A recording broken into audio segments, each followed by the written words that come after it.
Seeing what the demon army is capable of, and seeing what Kumiko is currently capable of, it is frightening beyond words. Up until this point, we've never really seen the true face of Kumiko from both the human and her perspective in the same episode, nor have we seen what this demon army is capable of, destroying half of these forts, and the ones that survived are only lost a tenth of their men. But if the most powerful sorcerer is saying, we ain't got shit on these creatures, that 15 years ago I wasn't a match for the spider, and this spider is probably teaming up with the queen right now, we got issues going on, and humans aren't capable. They're screwed. They really are. There's no way around it.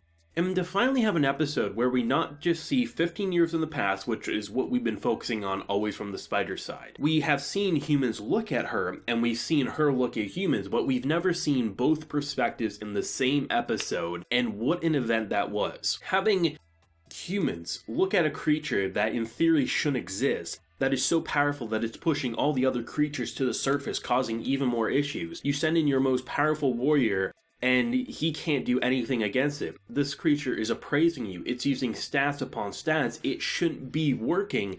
And then at the end of the episode, you see it from her perspective of just bouncing around being like, I'm so mad they invaded my home, and it's all cute and funny. But really, if we needed any more, clarification, that Kumiko is, without a doubt, a crazy spider in a cave talking to herself, not seeing reality for what it is, this episode shows us. And it's such an interesting turn of events that we knew this, but to finally see it like this, it really just propels this story even further. Without a doubt, I think the human side is now the highlight of this story, which is something I never thought I'd catch myself saying, where if I did, it would be much later in the episode count. But for an episode dominated by the human perspective, seeing the world and what's happening with this demon army ravaging the lands, you killed the most powerful hero.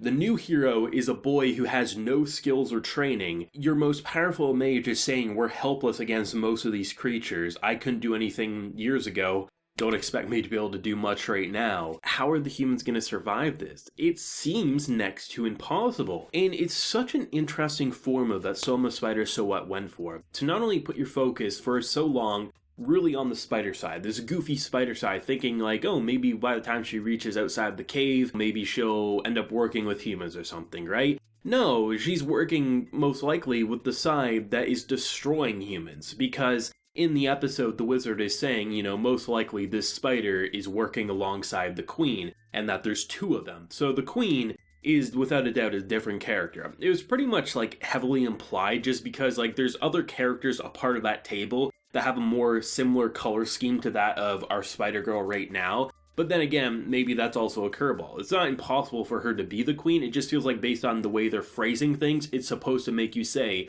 there is multiple spider characters in this show, and the more there is, the less likely humans will ever survive this world. To me, watching an episode where pretty much you always focus in isekais on the human characters going up against demon armies and things like that, and you just agree, demons are evil, right?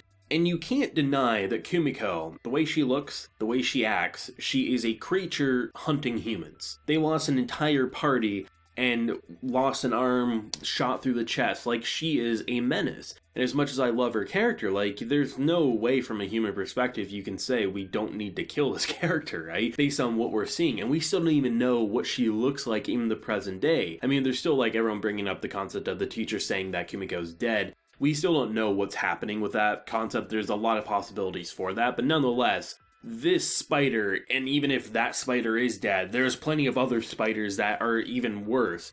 This show has my mind racing in all the best ways. It's so interesting to be able to focus on a character for so long and be like, wow, we're really excited to see her leave the cave. And at this point I'm saying, damn, I'm really fearful of what it's going to look like when she leaves the cave. Because this is the type of stuff that if she leaves the cave and she's still in a spider body, she's going to be bouncing around, jumping on trees, walking through villages, being like, wow, this is great. But in reality, it will be a village on fire and everyone running for the hills. This is such an interesting concept for a story, and I don't know how we haven't seen something like this happen more often. All I can assume is that probably with the success of this anime, and propelling the source material, because as soon as an anime comes out, the source material gets a massive boost in sales. Obviously, some get more of a massive boost than others, but nonetheless, you always get a boost in some way. I'm hoping more light novel authors take note of Soma Spider So What. I want to see more twisted stories in this way, where you get this dual perspective and it kind of warps like what you're seeing and how it's working. To see an episode like this, where you're seeing the pain, you're seeing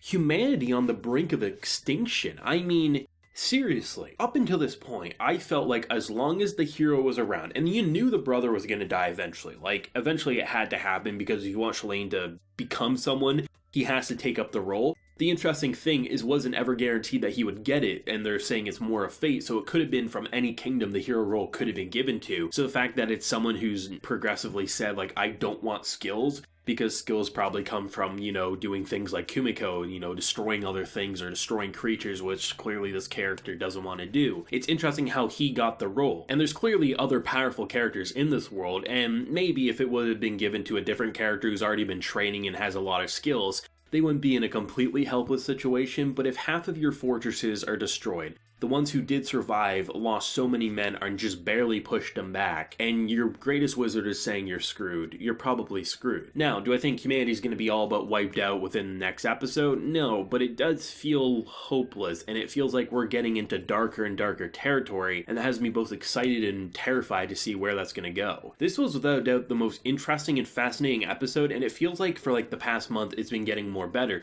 But that just shows how the story is finally finding its groove in terms of we've had all this setup, all this great moments, but now that the sides are starting to overlap more and we're getting more and more of that human and spider kind of intersecting, it's becoming so gripping and it just has my mind racing. This is without a doubt the freshest isekai I have seen. I think it truly is something original and extraordinary, and I'm already hoping for a second season. We know it's lasting 24 episodes, but I'm already hoping for a second season. This show's incredible, and I once again love its usage. I was really interested to see how Kumiko would look against the humans, and sometimes she was a 3D model, and then other times she was 2D. I thought they did a great job at just making her intimidating. She didn't have to do much. She just had to glare, and that just showed how powerful she was. I mean, just the overall gore and just how many dead bodies and the level of blood we saw was actually something I didn't expect to see as much of. I thought we would see an overhead shot of dead bodies, not literally bodies ripped apart and arms literally severed. If that's what they're able to do with just a nameless battle, what's gonna happen when we actually see characters up close and personal get brutally killed? Because if the demon army is capable of what we just saw on a visual level for the aftermath, what is it gonna look like when we actually see them just kill entire villages, which is probably what's gonna happen. This show is getting brutal, and I'm excited. I mean, we've already seen brutality in the cave, but going up against monsters is a lot different than going up against humans and seeing that brutality, and yeah, that's going to be something. Let me know your thoughts and feelings down below. Where do you think it's going to go with next week's episode, and what do you think is going to happen to the humans after seeing the destruction with how it just felt like a test maneuver, not even their full-on assault? If you enjoyed the video, leave a like, share your support, and hit that subscribe button if you happen to be new around here. So until next time, everyone, please take care and have a good one.